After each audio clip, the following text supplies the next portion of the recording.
Bismillahirrahmanirrahim. Assalamualaikum warahmatullahi wabarakatuh.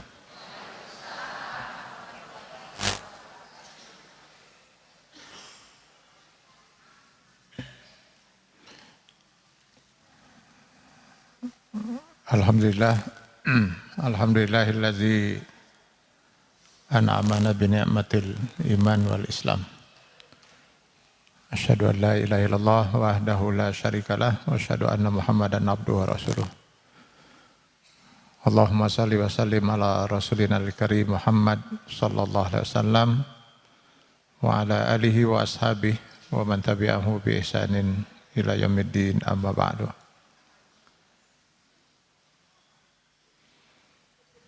Bapak-bapak dan ibu-ibu, ikhwan, akhwat, jamaah kuliah duha Masjid Istiqomah, rahimakumullah. Setelah memanjatkan puji syukur hanya kehadirat Allah Subhanahu wa taala, dan semoga salawat dan salam selalu Allah limpahkan kepada Rasulullah Muhammad sallallahu alaihi wasallam. Pertama-tama saya mohon maaf sangat terlambat karena saya harus mengkondisikan badan saya. Seminggu penuh saya istirahat total di rumah. Ada keluhan di pundak. Jadi ini pun mohon maaf kalau saya mungkin menyampaikan ini sambil nahan rasa sakit. Ya. Jadi kalau nampak nanti cengar-cengir gitu, ini bukan nyengiran ini, tapi mungkin sedang rasa sakit. Tapi kerinduan saya pada jamaah Istiqomah mengantarkan saya pagi hari ini untuk tetap hadir. Dan kerinduan saya juga untuk menyampaikan nilai-nilai ilahi untuk menjadi peringatan bagi kita. Agar kita tidak salah dalam meniti kehidupan di alam dunia ini yang berakibat fatal bagi kehidupan kita, baik di dunia terutama di akhirat nanti.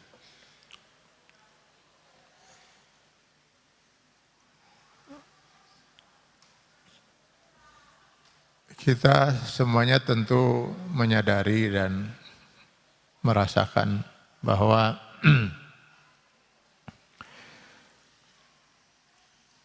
kita tidak pernah merencanakan untuk hidup di alam dunia ini. Bahkan entah usia berapa kita baru sadar gitu, bahwa kita itu sudah hidup di alam dunia ini. Waktu baru lahir saya nggak sadar.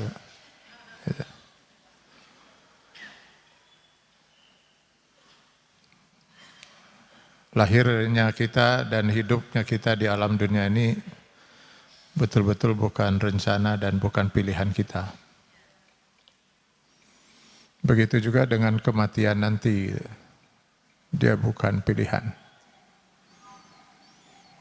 Lahir dan mati direncanakan dan ditetapkan oleh Allah Subhanahu wa taala. Kalaupun ada orang berusaha untuk ingin mati, kalau belum sampai pada ketetapan yang Allah tetapkan, dipastikan dia tidak akan mati. Namun setelah kita hidup di alam dunia ini, Allah memberikan kepada kita dua kecenderungan. Demikian dinyatakan Allah di dalam Quran surah Asy-Syams ayat 7 dan 8. Wa nafsin wa ma sawwaha fa alhamaha fujuraha wa taqwaha. Yang pertama adalah kecenderungan fujur. Kecenderungan untuk kufur kepada Allah. Kecenderungan untuk tidak taat, menentang Allah. Kecenderungan untuk maksiat, kecenderungan untuk melakukan hal-hal yang sangat tidak terpuji dan tidak disukai Allah Subhanahu wa taala. Dan satu lagi adalah kecenderungan takwa. Ini kebalikannya. Kecenderungan untuk beriman, kecenderungan untuk beramal saleh, kecenderungan untuk taat pada Allah Subhanahu wa taala dan melakukan perbuatan-perbuatan yang mulia yang dicintai oleh Allah Subhanahu wa taala.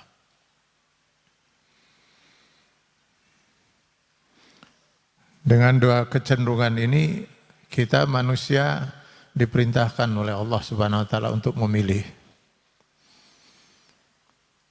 Memilih mengembangkan kecenderungan yang mana.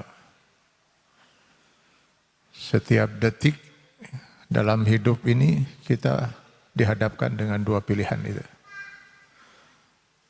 Setiap detik orang bisa memilih untuk cenderung melakukan kekufuran atau keimanan. Berbuat taat atau maksiat. Setiap detik dia ada dalam pilihan ini. Sampai saat sakratul maut. Jika benar dia memilih kecenderungan takwa, maka selamatlah dia dalam kehidupan di dunia dan surga dengan segala kenikmatannya sudah menanti dia dalam keabadian dalam ridha Allah Subhanahu wa taala.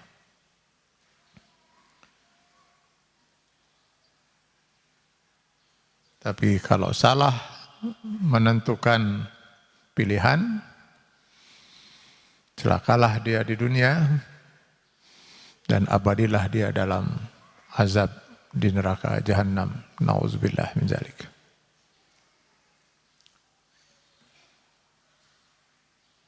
Pilihan yang paling pertama yang Allah Subhanahu wa taala perintahkan kita untuk memilihnya dengan kebebasan penuh mutlak adalah pilihan yang Allah nyatakan di dalam Quran surat Al-Kahfi ayat 29. Wa qulil haqqu min rabbikum faman syaa'a falyu'min wa man syaa'a falyakfur. Jadi semua manusia diberikan oleh Allah hak untuk memilih bebas. Apakah mau memilih beriman atau memilih kafir. Pilihannya hanya satu di antara dua itu.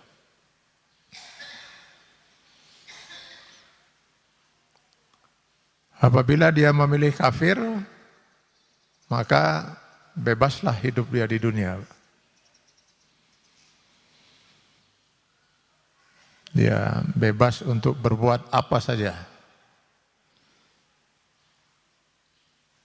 Karenanya tidak akan pernah kita menjumpai satu ayat pun atau satu hadis pun di mana mengesankan kalau Allah Subhanahu wa taala mengatur kehidupan orang kafir.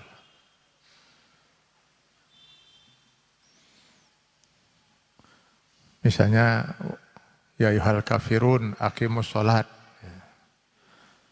Orang kafir dirikanlah sholat, tidak ada.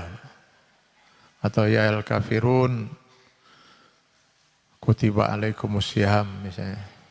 Diwajibkan bagi kamu saum. Ya ayyuhal kafirun ku anfusakum wa ahlikum naro. Jaga dirimu dan keluargamu dari api neraka. Enggak ada, Pak.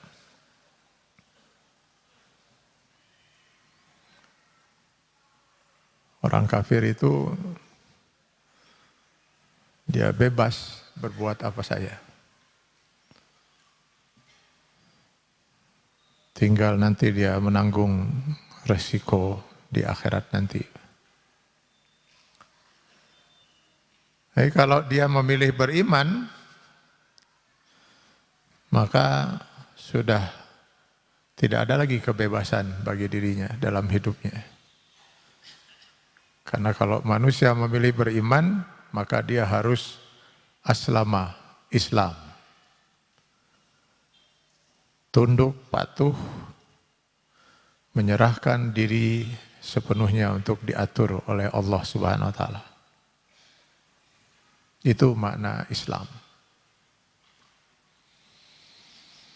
Orangnya disebut Muslim. Muslim adalah orang yang menyerahkan dirinya untuk sepenuhnya hidup dia per detik diatur oleh aturan Allah Subhanahu wa taala.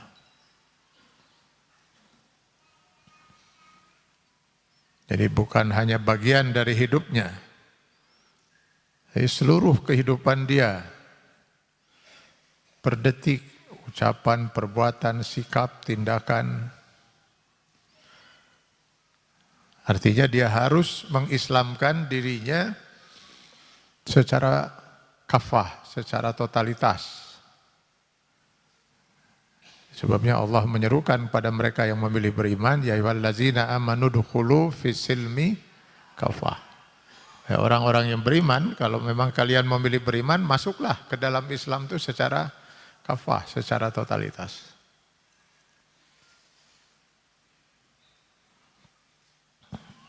Maka setelah memilih beriman itu memang ada lagi pilihan bagi manusia. Masih dimungkinkan oleh Allah manusia itu memilih antara dia taat kepada Allah, mengislamkan dirinya secara kafah, atau juga dia berbuat maksiat. Kita yang hadir di masjid ini insya Allah di posisi ini, Pak. Di posisi orang-orang yang beriman, yang memiliki dua pilihan, antara kita mau tetap taat kepada Allah atau nauzubillah berbuat maksiat. Jika orang yang mengaku beriman itu kemudian memilih berbuat maksiat, maka berdosa karena melanggar aturan yang dia imani. Kalau dia tidak bertobat atau taubatnya tidak diterima oleh Allah Subhanahu wa taala karena tidak memenuhi syarat taubat nasuha, tubu ilallahi taubatan nasuha, At-Tahrim ayat 6, maka resikonya pasti Allah akan murka. Dan jika dosanya nanti menurut hisab Allah lebih berat dibanding amal solehnya, maka dia terpaksa harus mampir di neraka. Wa amma man khaffat mawazinuhu fa ummuhu hawiyah.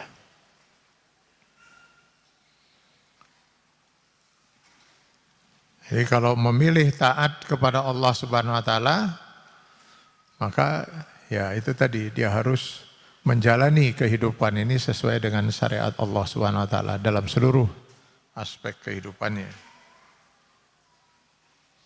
Ini kita bicara tentang pilihan pribadi-pribadi masing-masing. Setelah itu kita akan terus saja dalam hidup ini dihadapkan dengan pilihan. Di antaranya memilih pemimpin dalam keluarga kita. Memilih pendamping hidup. Ini pun pilihan. Nah, ketika kita dihadapkan dengan kewajiban memilih pemimpin, ini kita bicara dalam konteks pemimpin dalam ruang lingkup masyarakat yang terkecil, yaitu rumah tangga. Kita belum bicara untuk masyarakat yang besar, negara.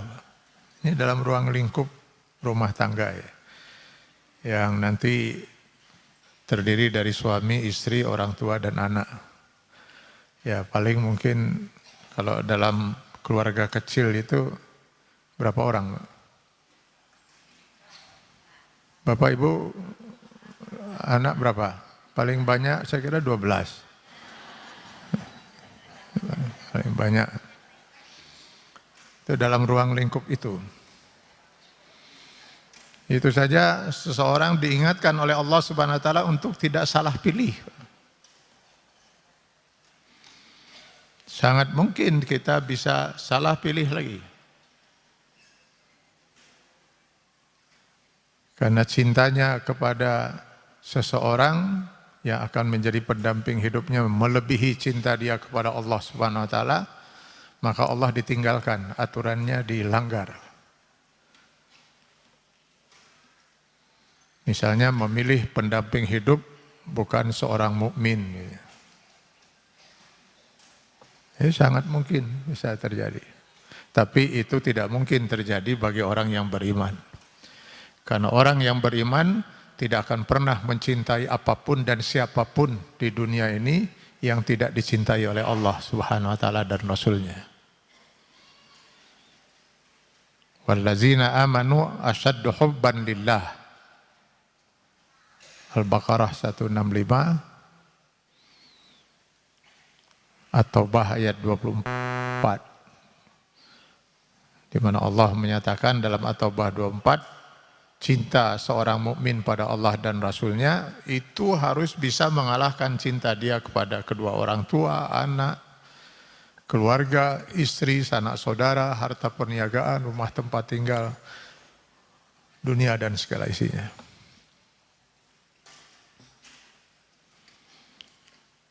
Maka di dalam hadis Rasulullah SAW menyatakan, misalnya tunkihul mar'ah li arba'in.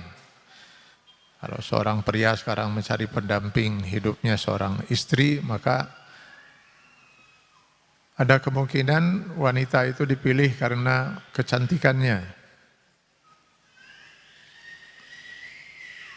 Bisa juga karena kekayaannya.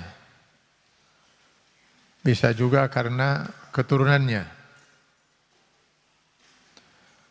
Dan yang terakhir Rasulullah SAW mengatakan bisa juga karena agamanya. Luar biasa ya Rasulullah SAW dalam hadis ini. Jadi Rasul ingin mengatakan bahwa kecenderungan manusia itu memang ya kalau mengikuti hawa nafsunya pasti yang pertama bukan agama. Cantik. Nah kan ada misalnya lewat seorang wanita gitu lalu aduh ya Allah bagus sekali agamanya itu. Beda dari jalannya ini gaya tahajud katanya. Paling aduh cantik, aduh. Jadi kalau nanti ingin kamu rumah tangga itu benar-benar sakinah, mawaddah, warahmah, ingin hidup dalam rumah tangga yang bahagia, bukan hanya saja di dunia, tapi untuk mengantarkan kebahagiaan yang hakiki dan abadi di akhirat nanti dalam surga, fazfar bizatid din, pilih yang baik agamanya. Pilih yang baik agamanya. Bukan hanya pilih seorang muslim atau muslimah, karena itu mutlak. Gak mungkin seorang muslim beristrikan seorang wanita kafir atau apalagi wanita muslimah bersuamikan laki-laki kafir. Lihat Al-Baqarah 221.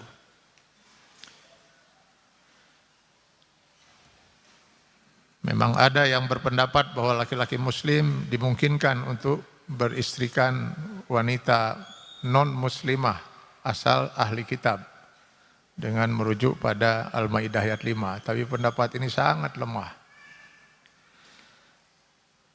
Karena ahli kitab yang dimaksud oleh ayat itu tentu sangat berbeda dengan ahli kitab yang ada sekarang. Yang tidak ada bedanya sama sekali dengan orang-orang musyrik yang lainnya.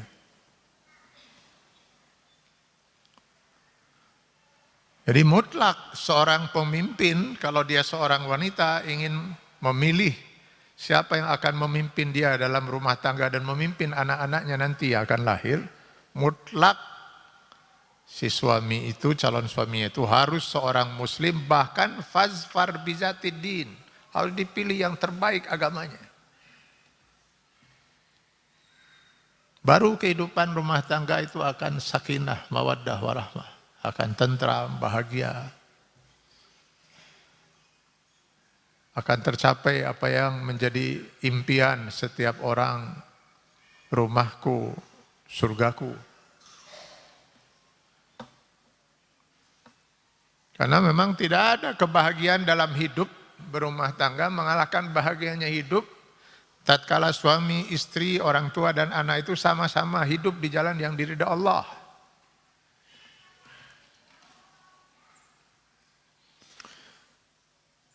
Saya sering dalam khutbah nikah menyampaikan pada kedua calon mempelai, banyak nanti yang bisa kita lakukan untuk bisa menggapai kebahagiaan dalam kehidupan rumah tangga. Contohnya di hari libur seperti ini, kita pergi misalnya ke tempat yang kita sukai. Lalu di tempat itu kita makan makanan yang menjadi favorit kita, makanan kesenangan kita. Setelah itu kita bersenda gurau dengan anak-anak, dengan cucu mungkin. Tertawa, berbahagia gitu. Bahagia enggak Ibu? Insya Allah bahagia. Boleh kita mencari kebahagiaan seperti itu? Silakan. Tapi insya Allah tidak ada kebahagiaan dalam hidup rumah tangga mengalahkan bahagianya hidup ketika suami dan istri, orang tua dan anak sama-sama rukuk dan sujud menghambakan diri pada Allah Subhanahu wa taala.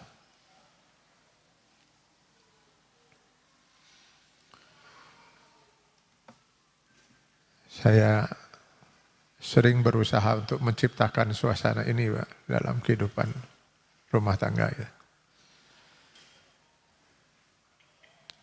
Memang agak sulit sekarang ini karena anak-anak sudah pada berkeluarga gitu ya. Jadi ketika mereka suatu saat kumpul, saya katakan kali ini kita tidak berjamaah di masjid. Kita akan sholat berjamaah di rumah. Lalu saya imami mereka dalam sholat berjamaah. Selesai itu kita lanjutkan dengan kita tetap menjalin hubungan dengan Allah lewat berzikir. Selepas itu saya pimpin doa atau saya tunjuk salah seorang anak. Coba kamu pimpin doa. Saya lebih sering menunjuk salah seorang di antara mereka bergiliran untuk memimpin doa.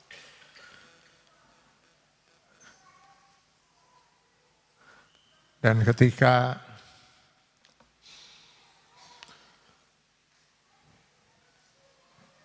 doa mereka itu sampai pada kalimat ini, Rabbighfirli wali walidayya,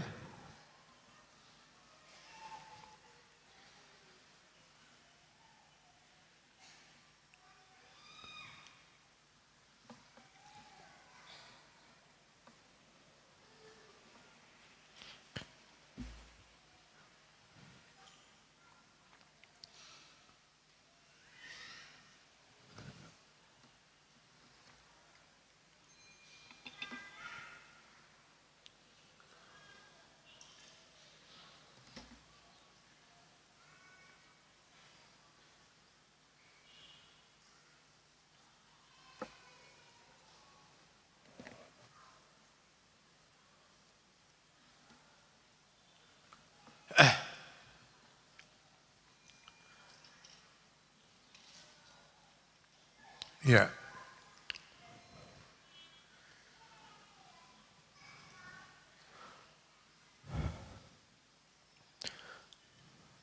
Terkadang saya tutup muka saya, atau saya palingkan, atau saya tundukkan wajah saya. Gak usahlah mereka harus melihat saya menangis. Entah apa arti tangisan itu. Tapi yang ada kebahagiaan dalam diri gitu. Ya Allah, betapa bahagianya kita sebagai orang tua gitu. Kalau suatu saat nanti kita meninggalkan alam dunia yang fana ini, doa-doa itu saja yang akan terus mengalir dari anak-anak kita.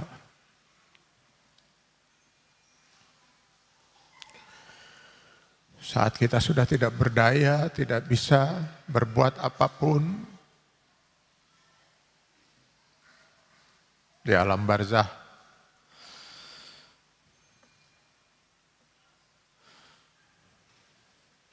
ya hanya satu kata Rasul di antara tiga yang masih bermanfaat: amal jariah, ilmu yang bermanfaat, dan doa dari orang-orang yang soleh, khususnya anak-anak kita. Rasanya tidak ada kebahagiaan dalam hidup itu mengalahkan bahagianya saat kita satu keluarga itu sama-sama rukuk dan sujud menghambakan diri pada Allah.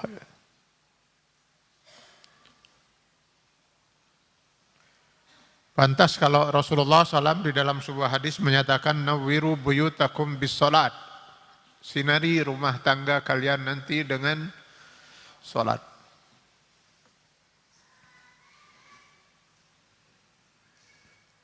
Seolah-olah rumah tangga yang tidak ditegakkan salat itu rumah tangga yang gelap. Dalam keadaan gelap kita bisa membentur orang atau dibentur oleh orang lain, atau saling berbenturan satu dengan yang lain. Supaya jangan terjadi benturan-benturan dalam kehidupan rumah tangga antara suami, istri, orang tua, dan anak, segera sinari rumah tangga itu dengan sholat. Sehingga sholat bukan hanya saja tiang agama, tapi juga tiang dalam kehidupan kita, termasuk tiang dalam kehidupan rumah tangga kita.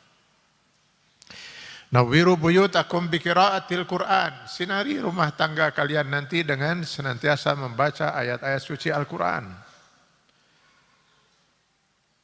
Betapa indahnya hidup tatkala selesai sholat berjamaah tadi, di mana rumah sudah sepi, segala yang berbunyi, TV dan sebagainya sudah dimatikan. Lalu selesai sholat, kita berdoa tadi bersama, kita berangkulan satu dengan yang lain, saling memaafkan antara orang tua dan anak, antara suami dan istri. Lalu setelah itu mereka bertadarus. Yang satu membaca Al-Quran, yang lain mendengarkan. Syukur-syukur bisa langsung diartikan dan dipahami. Indah rumah tangga itu. Mungkin itulah yang dimaksud rumah tanggaku adalah surgaku. Di dunia dia rasakan kenikmatan, dan pasti rumah tangga yang seperti itulah rumah tangga yang sakinah, mawaddah, warahmah yang diharapkan itu.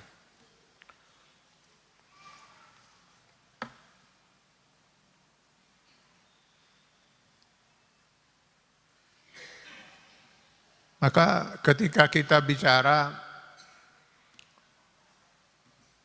masyarakat yang lebih luas lagi, negara, harusnya kita bisa menikmati itu. Menikmati kehidupan yang sakinah, mawaddah, warahmah itu. Kalaulah kehidupan negara itu, terutama mereka yang menjadi pemimpin dalam negeri itu, semuanya adalah orang-orang yang sangat baik agamanya, yang ingin menciptakan kehidupan yang diridhoi dan diberkahi Allah Subhanahu wa taala. Maka pasti kehidupan yang baldatun thayyibah wa rabbun ghafur itu pasti akan terwujud. Sehingga kehidupan kita itu tidak seperti yang kita rasakan sekarang ini. Kita mayoritas adalah Muslim, tapi kehidupan kita sangat jauh dari kehidupan yang diridhoi oleh Allah Subhanahu wa taala. Bahkan sudah sangat layak untuk dimurkai oleh Allah Subhanahu wa taala. Dan kita sudah merasakan murka Allah ini. Rasanya seperti nggak ada berkah hidup di negeri ini. Dan sangat layak, Pak. Layak kita untuk diperlakukan oleh Allah seperti ini, bahkan lebih dari ini pun.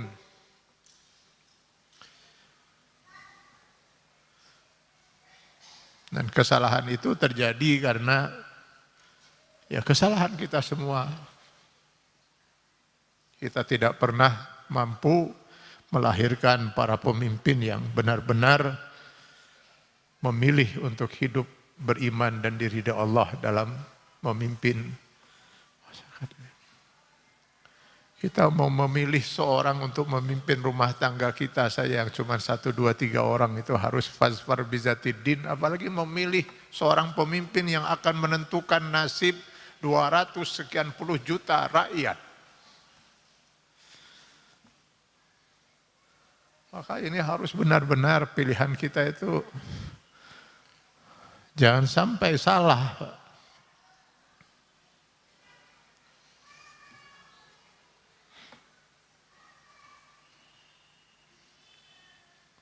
Lihatlah bencana, musibah, sepertinya nggak mau meninggalkan negeri ini. Dan yang merasakan musibah itu justru adalah orang-orang yang mungkin tidak punya dosa di negeri ini.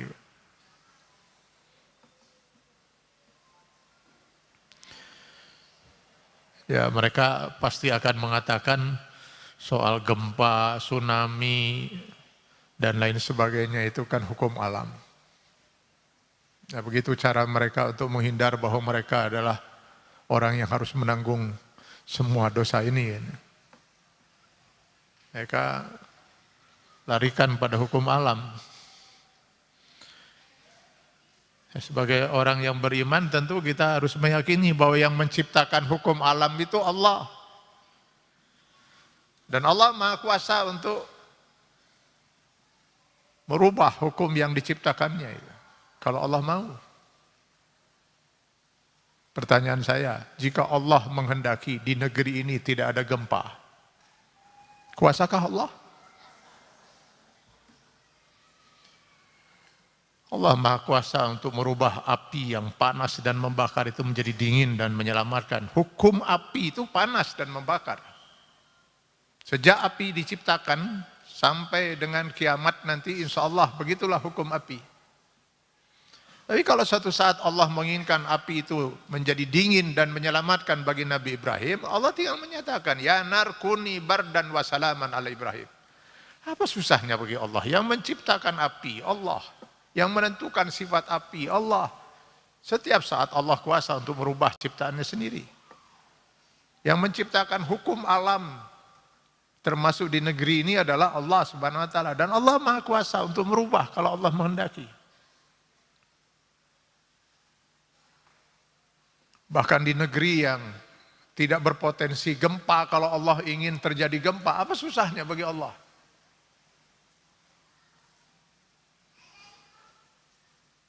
Tapi karena memang kita sudah kehilangan dalam hidup ini, kehilangan agama dalam kehidupan kita bernegara ini, maka semua sudah tidak menjadi peringatan gitu kan.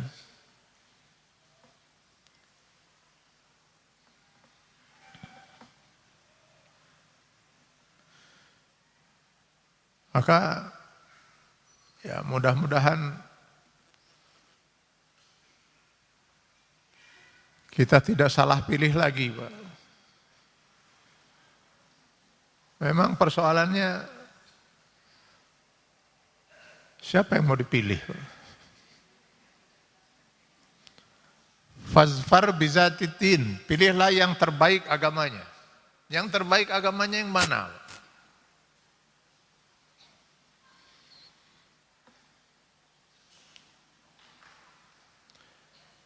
Seperti hanya tadi memilih pasangan hidup untuk memimpin keluarga kita, rumah tangga kita. Memilih seorang pemimpin dalam negara tentu saja lebih harus diutamakan yang terbaik agamanya itu. Yang pasti mutlak dia harus seorang mukmin. Mutlak gitu.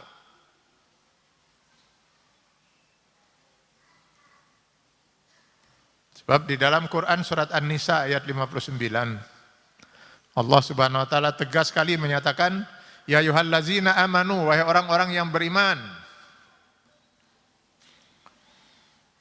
Ini diserukan kepada mereka yang beriman.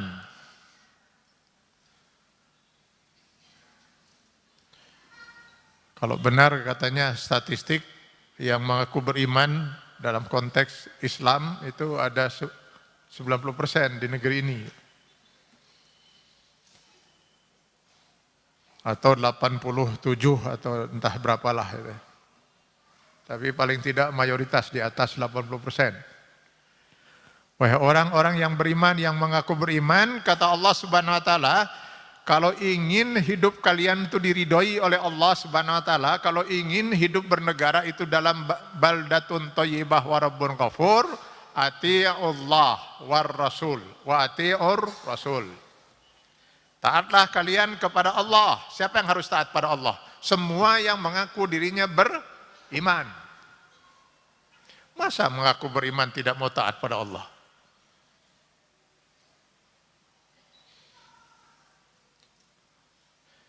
Lalu wa ati'ur rasul, taatlah kalian kepada Rasul.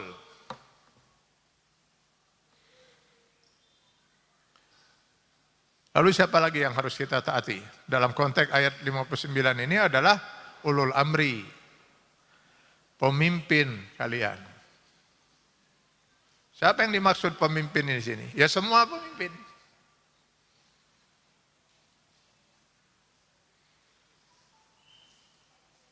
Tapi coba lihat Bapak dan Ibu serta saudara-saudara sekalian. Ketika Allah perintahkan kita untuk taat pada Allah, ada fi'il amar, kata perintahnya, ati'ullah. Taatlah kalian kepada Allah. Dan ketika Allah perintahkan kita untuk taat pada Rasul juga dengan fi'il amar. Kata perintah, wa ati'ur rasul, taatlah kalian kepada Rasul. Tapi ketika Allah memerintahkan kita untuk taat pada ulul amri, pertama Allah menyatakan wa ulil amri minkum. Pemimpin yang berasal dari kelompok kalian. Siapa? Orang yang beriman. Karena seruannya ya ayyuhallazina amanu, wahai orang-orang yang beriman. Kalian harus taat pada Allah. Bagaimana mungkin akan diajak untuk taat pada Allah kalau dia bukan orang yang beriman? Taatlah kepada Rasul. Bagaimana mungkin akan diajak untuk taat pada Rasul kalau dia bukan orang yang beriman? Maka pemimpin yang harus ditaati itu adalah pemimpin yang taat pada Allah dan Rasul. Dia harus orang yang beriman, yang taat pada Allah dan Rasul. Karena ketika Allah perintahkan kita untuk taat pada ulul amri, pemimpin, tidak ada kata ati'u. Silakan nanti baca lagi di rumah. Tidak ada kata perintah ati'u. Sehingga kalau saya penggal itu ayat ini, potongan kalimat ini, wa ulil amri minkum, dan pemimpin yang berasal dari kalian, pasti Bapak Ibu nggak ngerti apa yang dimaksud. Dan pemimpin yang berasal dari kalian. Ada apa? Ya kita wajib taat. Di mana perintah taatnya? Tidak ada. Maka waw wa ulil amri, waw di sana menurut para ahli tafsir adalah ini waw ataf. Dia mengikuti kepada yang disebut sebelumnya. Artinya ulul amri yang mengaku beriman itu hanya wajib ditaati kalau ulul amri itu taat pada Allah dan Rasulnya.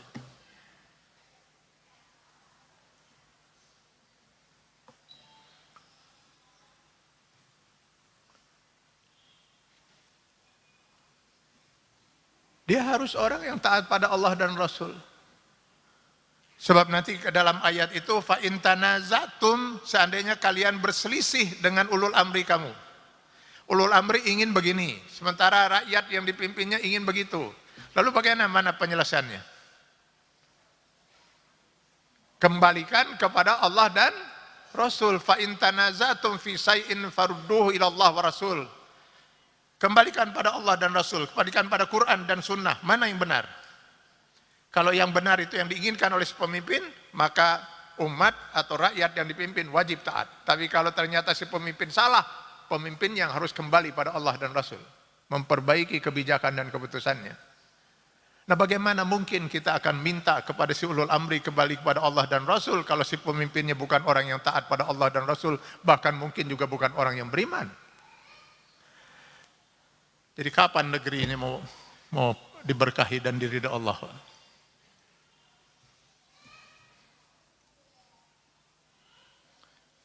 Ini hidup kita ini ya, memang sulit.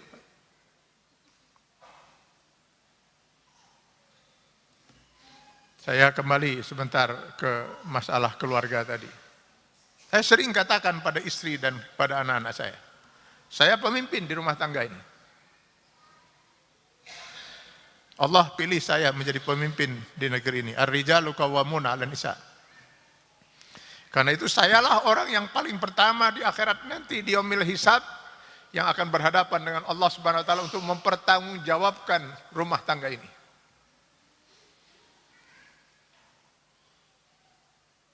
Karenanya sebagai seorang pemimpin, saya harus taat pada Allah dan Rasul. Dan ketika saya sudah taat pada Allah dan Rasul dalam memimpin rumah tangga ini, tidak ada alasan bagi kalian untuk tidak taat pada saya.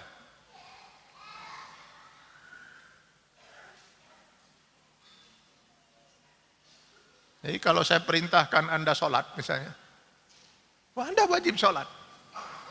Bukan karena Anda itu tak harus taat pada saya, tetapi yang saya perintahkan itu adalah perintah Allah Subhanahu wa taala. Jadi apa alasan untuk tidak taat? Ya, kalau Anda kemudian memilih tidak taat, untuk apa Anda memilih saya menjadi pemimpin?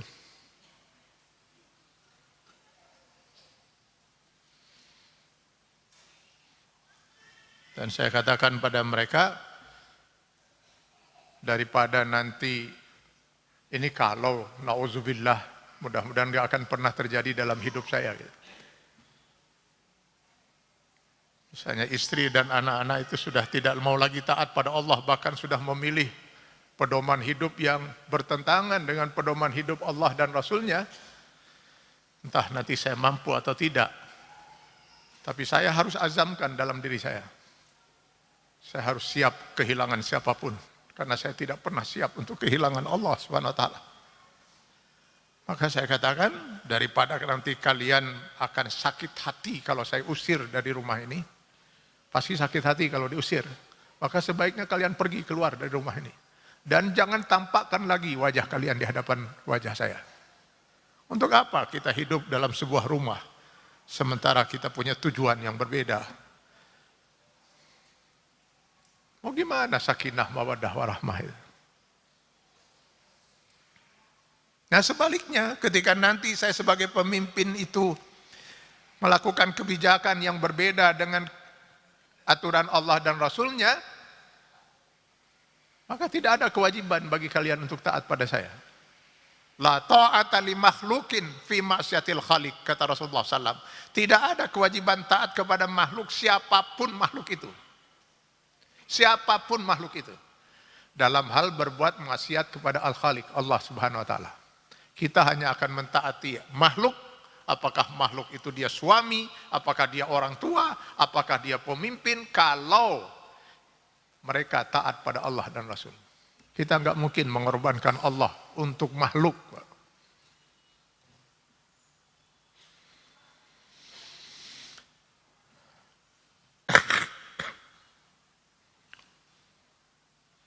Dengan suara agak tinggi ini saya bisa agak kurang terasa sakitnya, Pak.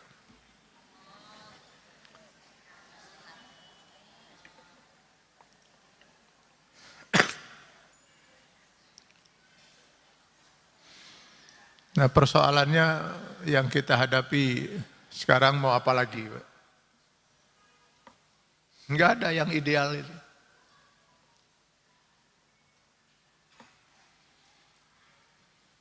Lalu harus gimana kita?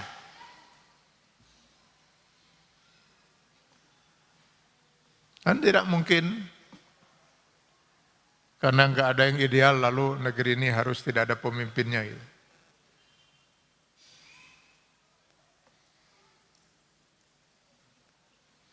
Pasti harus ada yang kita pilih.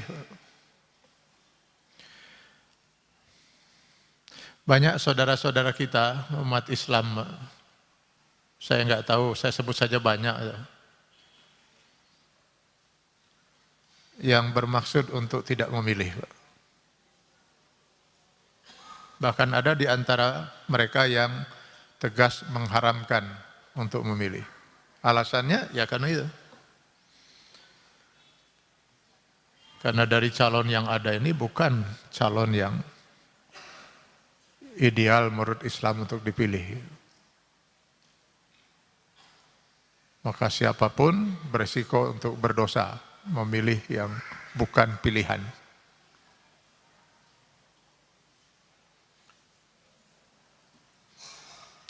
Kepada saudara-saudara kita yang berprinsip seperti ini, tentu saya hormati prinsip itu. Tapi izinkan saya untuk juga mengingatkan, Pak. Memang benar, salah kalau kita memilih yang bukan sepatutnya untuk dipilih.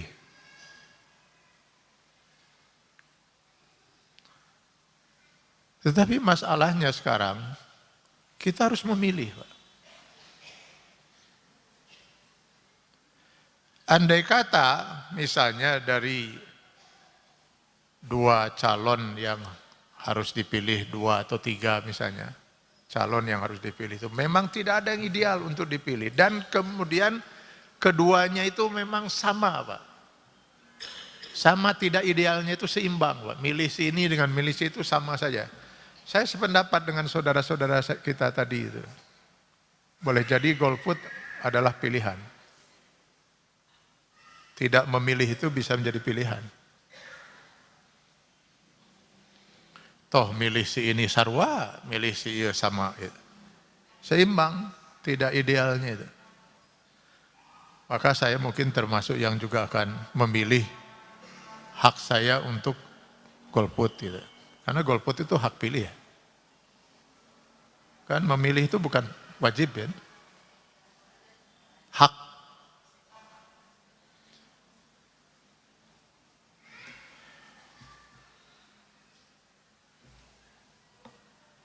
Tetapi ketika tidak ada yang ideal menurut keyakinan kita sebagai seorang muslim sebagaimana yang dituntut oleh Allah dan Rasul-Nya. Tapi di antara misalnya pilihan-pilihan itu ada yang sangat tidak ideal, ada juga yang kurang ideal. Maka saya yakin, hakul yakin, kita sekarang berada dalam posisi wajib memilih. Wajib.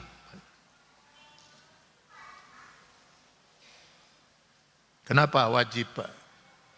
Sebab andai kata kemudian kita tidak memilih yang kurang ideal, akibatnya yang sangat tidak ideal itu akhirnya jadi terpilih, maka kita telah memberi jalan kepada yang sangat tidak ideal itu untuk terpilih. Kita yang telah memberi jalan itu. Dan kalau seandainya yang sangat tidak ideal itu akhirnya terpilih gara-gara kita tidak memilih yang kurang ideal, lalu benar akhirnya kehidupan negeri ini semakin tidak diridhai Allah, apakah kita tidak ikut menanggung dosa di hadapan Allah? Bukankah kita juga ikut berdosa karena kita yang telah mengantarkan yang sangat tidak ideal itu untuk terpilih menjadi pemimpin di negeri ini?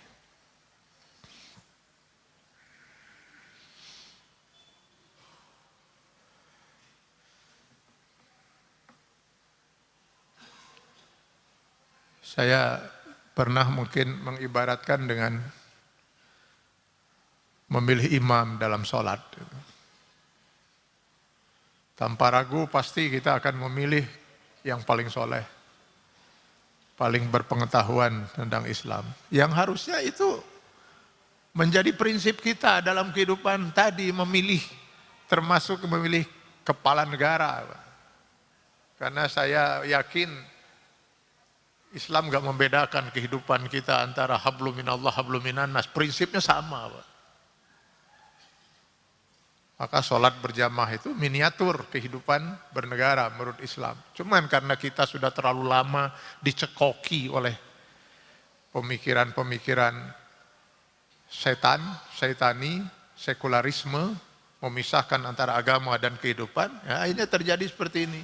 Seolah-olah memilih pemimpin di masjid lain dengan memilih pemimpin di luar masjid. Bedanya apa? Sama-sama yang akan kita pertanggungjawabkan di akhirat nanti di hadapan Allah Subhanahu wa taala. Bahkan kalau memimpin imam di masjid, sekalinya salah itu korbannya cuma berapa puluh, berapa ratus atau ribu jemaah yang sholat. Tapi kalau salah memimpin kepala negara yang jadi korban 200 sekian puluh juta rakyat. Maka kita harus benar-benar tidak salah milih.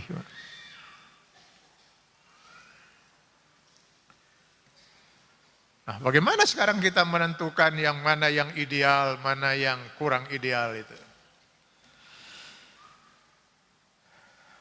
Ya kita lihatlah. Ya kalau melihat sekarang agak susah, Pak. Melihat sekarang ini sampai April mungkin kita agak susah itu karena semuanya kelihatan seperti ideal. Keluar masuk pesantren, berpelukan dengan para kiai, ormas Islam sekecil apapun lagi berultah misalnya, didatangi kiai sakit dijenguk, gitu, ya, tengok gitu, insya Allah flu batuk ya ditengok lah gitu.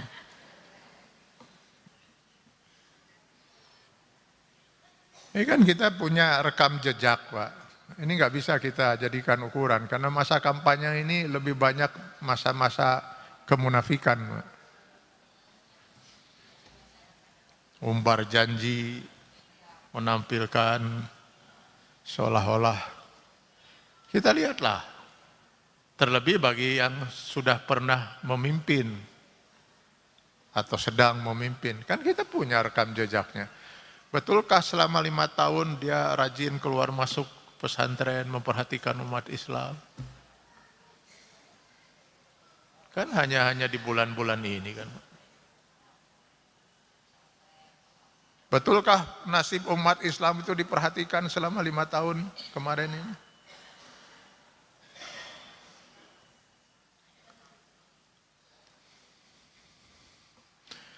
Yang kita rasakan dan kita sangat prihatinkan, bahkan kedaulatan negeri ini pun boleh jadi sedang ada dalam ancaman. Kita semakin terasa terjajah, baik secara ekonomi, secara politik, oleh asing dan terutama asing.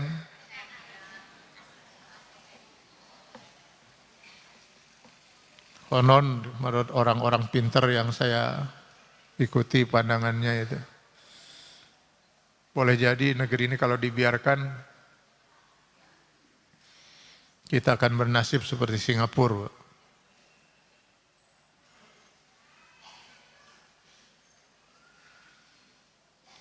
Alhamdulillah Din Samsudin akhirnya bersuara juga gitu ya. 2014 kita salah memilih. Kalau 2019 kita kembali melakukan kesalahan lagi, maka menurut Din Samsudin 2024 boleh jadi Islam tinggal nama di negeri ini.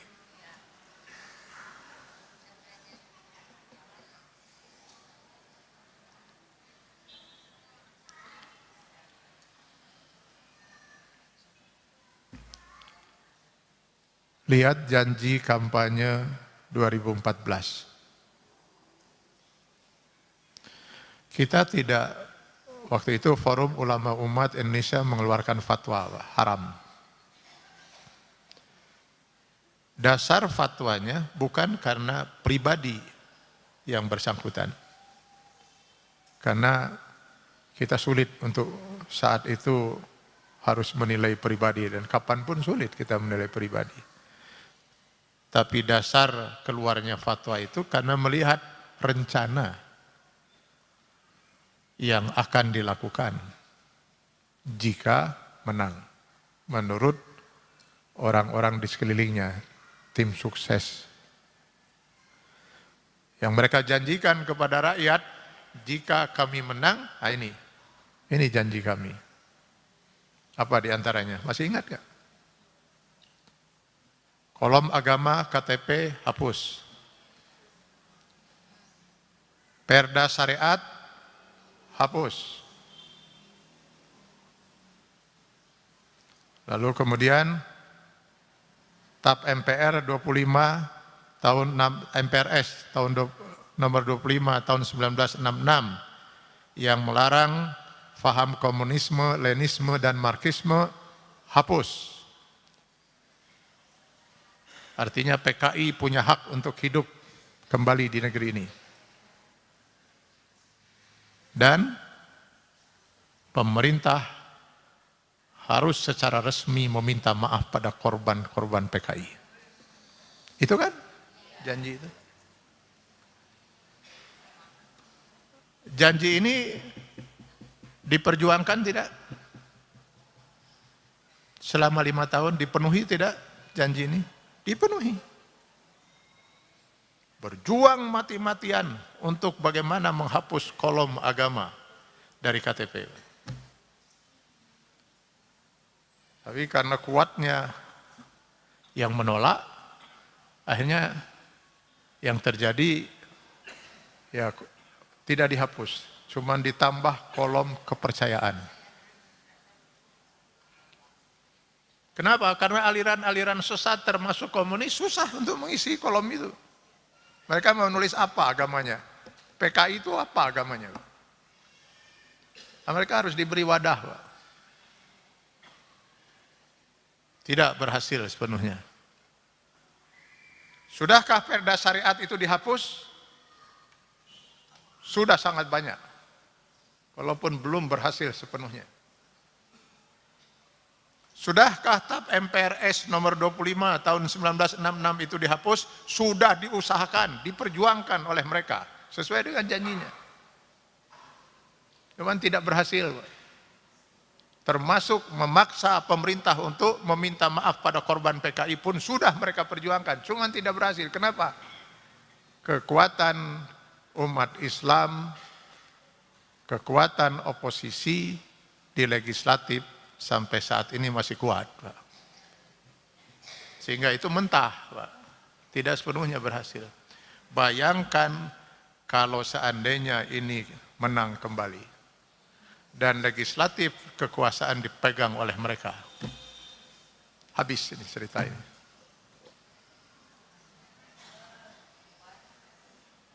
Ini yang menurut saya yang menjadi kekhawatiran Din Samsudin. Sudah terbaca siapa di sekelilingnya.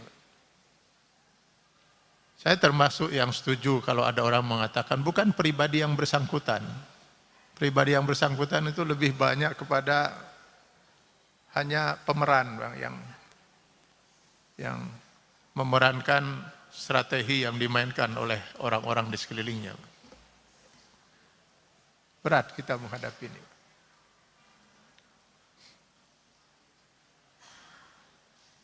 Hizbut Tahrir alasannya karena bertentangan dengan ideologi Pancasila, bubarkan.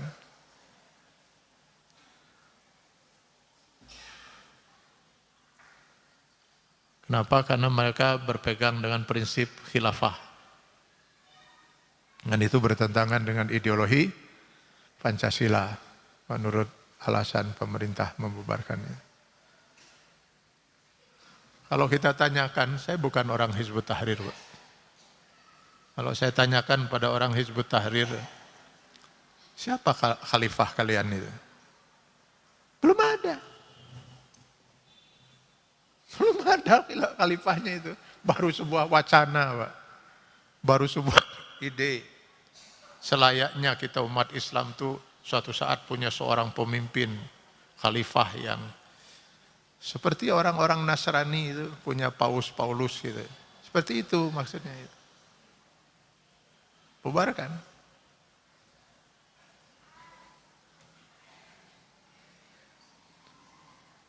Sementara kelompok Syiah yang sudah nyata-nyata imamah itu menjadi rukun iman mereka, rukun iman. Bukan wacana, bukan ide, Pak. Rukun iman. Bahwa imam mereka, siapapun pemimpin di negeri ini, bukan imam mereka. Imam mereka adalah Khamenei sekarang, kalau dulu Khomeini. Itu rukun iman. Kalau tidak kita meyakini itu, kafir mereka dalam keyakinan mereka. Salah satu rukun Islamnya adalah wilayah. Artinya dimanapun mereka hidup, di negeri manapun, mereka harus bisa revolusi untuk menguasai negeri tempat mereka hidup. Maka lihatlah Timur Tengah, kacau semuanya. Lalu dibiayai revolusi oleh Iran, sampai Iran sekarang bangkrut. Rakyatnya demonstrasi karena ekonomi mereka sekarang hancur. Karena uang negara dipakai untuk membiayai revolusi di berbagai negara. Karena semua negara yang ada Syiahnya harus revolusi. Supaya semua tertuju pada satu. Malah sampai sekarang tidak tersentuh.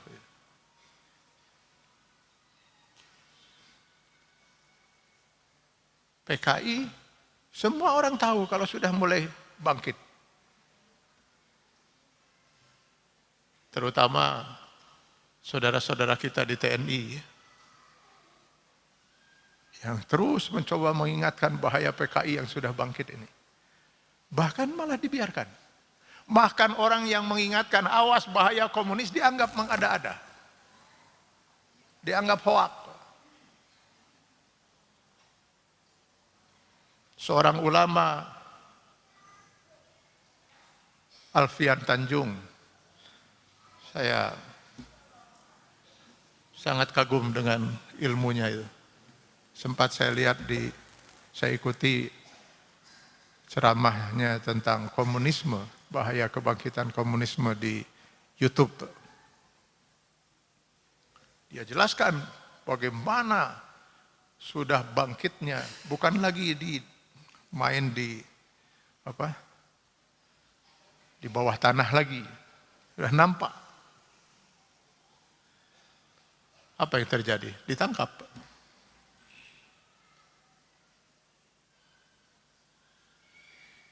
Nyaris beliau terzolimi, Pak. Karena ingin menyelamatkan negeri ini. Untuk mengingatkan bahwa negeri ini ada dalam ancaman. Kembalinya bangkit PKI. 48, gitu, 65, nauzubillah. Ini sudah mulai terasa kebangkitan mereka itu. Dia mengingatkan, ingin menyelamatkan negeri ini, bahaya negeri ini. Dan PKI memang sampai saat sekarang dilarang hidup di negeri ini. Tangkap. Masukkan pengadilan. Akhirnya diadili, alhamdulillah. Hakimnya masih dibebaskan. Apa alasan dibebaskan? Semua yang beliau nyatakan, kebangkitan mereka PKI mengadakan muktamar tahun sekian, ini yang hadir si Anu 1, 2, 3, 4, 5, lalu ada pertemuan lagi di sini. Semua ada datanya. Atas dasar apa pengadilan mau menyalahkan dia? Mau menghukum dia? Semuanya ada fakta. Beliau memiliki fakta itu, bahkan dengan nama orang-orangnya. Siapa saja yang hadir.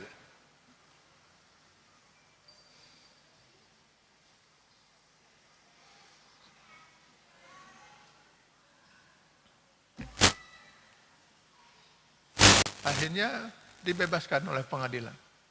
Baru sampai halaman, Pak, dia merasakan kebebasan, alhamdulillah. Tangkap lagi. Tangkap lagi, diproses lagi. Masuk lagi ke pengadilan lagi. Dan untuk kedua kalinya pengadilan kembali membebaskan. Apa yang harus dihukum? Dia menyampaikan semua itu fakta. Fakta yang bisa dia buktikan.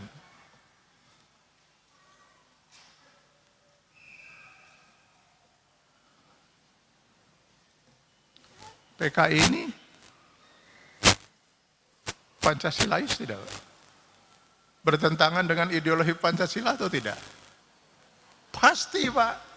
Sila pertama saja ketuhanan yang Maha Esa, Tuhan mereka ini siapa Pak? Mereka nggak punya Tuhan. Kok malah terkesan seperti dibiarkan Mbak? Buku-buku komunis oleh pihak TNI, di ratusan buku komunis ini malah disalahkan TNI.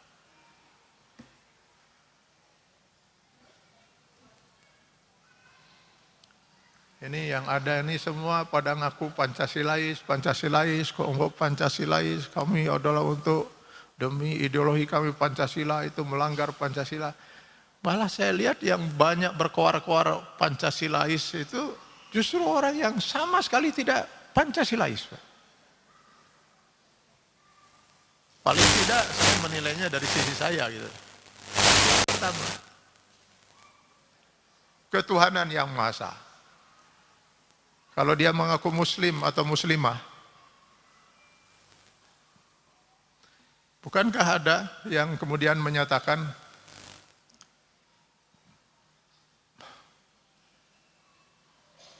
bahwa beriman kepada hari akhirat itu khayal?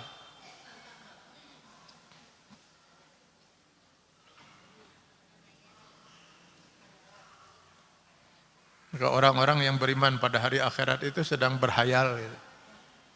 Ya kan?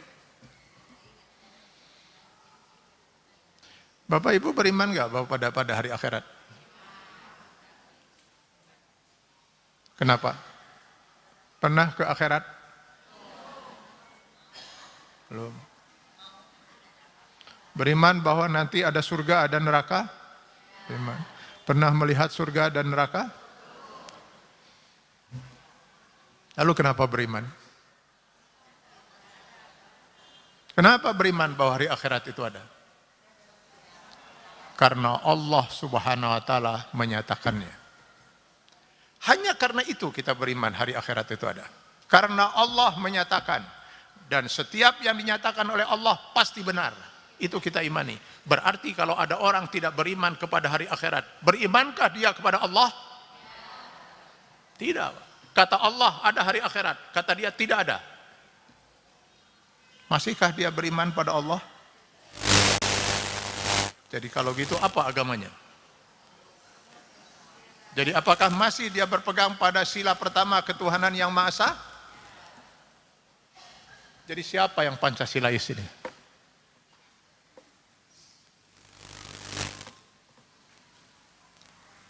Allahu Akbar.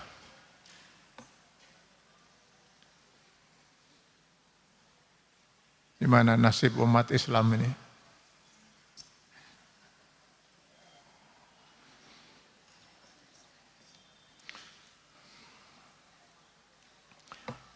Masih banyak yang ingin saya sampaikan, Pak. Cuman, ya Allah,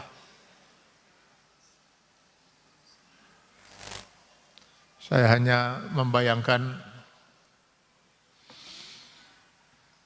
ketika saya melihat anak-anak saya, jujur, saya pandang wajah-wajah mereka. Saya lalu sujud di hadapan Allah. Ya Allah, mudah-mudahan amanah telah saya laksanakan. Paling tidak, wallahu alam, dengan kesolehan mereka saya tidak tahu. Karena itu urusan hati mereka. Paling tidak saya yakin akidah mereka menurut keyakinan saya selamat Allah. Selamat akidah mereka.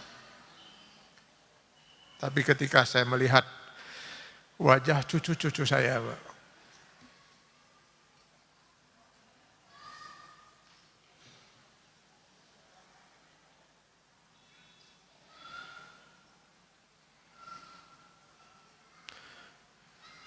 sudah 5 cucu saya, bakal 6 sebentar lagi.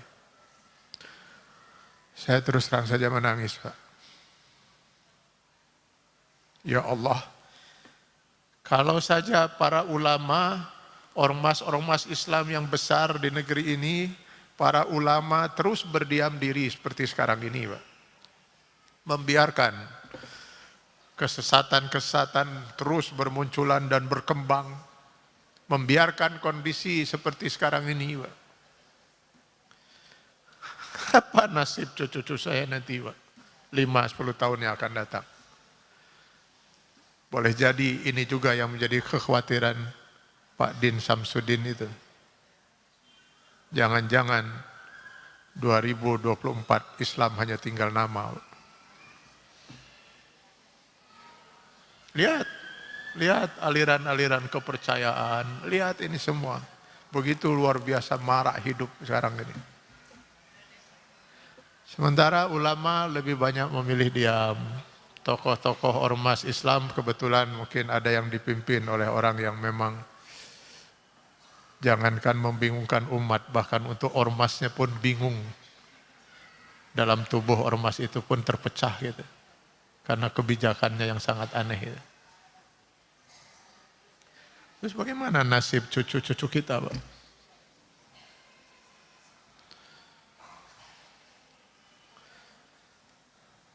Bapak, Ibu, dan saudara sekalian,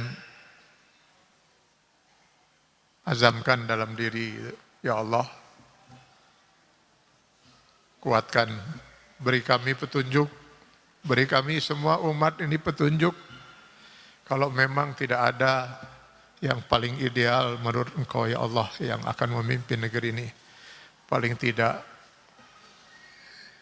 jangan yang terburuk untuk nasib negeri kami, nasib anak bangsa ini, nasib anak cucu kami.